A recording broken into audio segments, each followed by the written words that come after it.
সাফারে ambulance ও বাসের সংঘর্ষের ঘটনায় গ্যাস সিলিন্ডার বিস্ফোরণ হয়ে অ্যাম্বুলেন্স ও দুটি যাত্রীবাহী বাসে অগ্নিকাণ্ডের ঘটনা ঘটেছে। এতে অ্যাম্বুলেন্সে থাকা 4 জনই আগুনে পুড়ে মারা গেছেন। এই ঘটনায় আহত হয়েছেন বাসে থাকা অন্তত 7 জন যাত্রী। বৃহস্পতিবার গভীর রাতে ঢাকা আরিচা মহাসড়কের পুলিশ টাউন এলাকায় এই দুর্ঘটনা ঘটে। পরে রাত 2:50 আগুন নিয়ন্ত্রণে আনা সম্ভব হয়।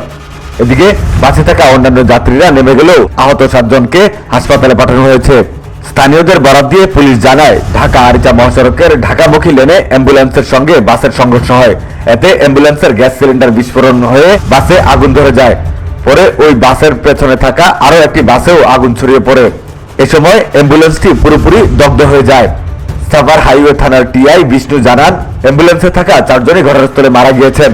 তাদের লাশ সোহরাওয়ার্দী মেডিকেল কলেজ হাসপাতালের মর্গে রাখা হয়েছে। তবে নিহত কারুর পরিচয় এখন পর্যন্ত পাওয়া যায়নি। এটা রাত আনুমানিক 2টার ঘটনা। অ্যাম্বুলেন্স ওই আইল্যান্ডের সঙ্গে ধাক্কা লাগে, পরে বাস অ্যাম্বুলেন্সকে ধাক্কা দেয়। দেখা যায় সিলিন্ডার বাসটাই আগুন লাগে। এখন পর্যন্ত 4 জনের লাশ পাওয়া গেছে, সোহরাওয়ার্দী মেডিকেলে মর্গে আছে। বাদ বাকি আহত সবাই চিকিৎসাধীন অবস্থায় আছে। ঘটনায় মামলা প্রক্রিয়াধীন রয়েছে। মামলা হবে, মামলা প্রক্রিয়াধীন। মেহেদী হাসান রিয়াদ, ভিওডি বাংলা।